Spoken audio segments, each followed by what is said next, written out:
النهارده هعمل معاكم الكنافه بتاعت زمان اللي اتحدى اي حد يكون لسه بيعملها. الكنافه دي بتاعت اجدادنا، هي الكنافه البلدي العريضه.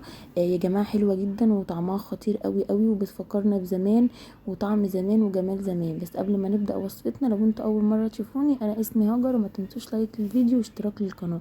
بصوا زي ما انتوا شايفين الكنافه كده بتكون عريضه ازاي وبتكون تخينه كده اهوت. احنا بقى بنقطعها بالمقص او بايدينا براحتنا، تمام. وهنا برضو السمنه بتاعتنا جهزناها، هي بتتعمل بمكونات بسيطه جدا جدا وما فيهاش اي شغل ولا اي حاجه خالص.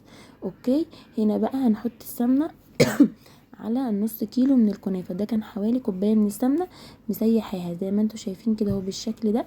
غلفتها كويس جدا جدا بالسمنه عشان تبقى معايا طريه وحلوه، وكمان طعمها بصراحه كان خطير قوي. بعد كده بقى الصينيه دي مقاس، تاخد يعني مقاس نص كيلو. دهنتها كده اهو بالسمنه زي ما انتوا شايفين، وهفرد فيها الكنافه وهتك عليها كويس. بس انا ما صورتلكوش كله لان انا كنت بصور بايد وماسكه التليفون بايد. بعد كده بقى دخلتها الفرن، ممكن تعمليها على البوتاجاز من فوق تطلع معاكو بالشكل اللي انتوا شايفينه ده ويكون احلى كمان.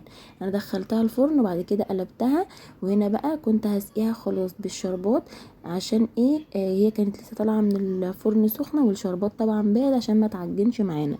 عايزه اقول لكم ريحتها جميله وطعمها اجمل بكتير، ولما قعدت كمان وباتت يعني بقت احلى بكتير بصراحه.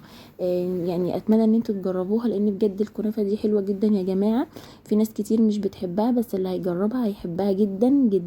طبعا كله اتجه للكنافه التانية اللي تعمل بالنوتيلا وبالمانجا، والكنافه بقى اللي انتوا عارفينها طبعا، وكله نسي دي. بس بصراحه هي خطيره وفي منتهى الجمال. اتمنى ان انتوا تجربوها، وما تنسوش بقى لو عجبتكم تعملوا لي لايك وشير، واشوفكم على خير في فيديو جديد بوصفه جديده. باي باي.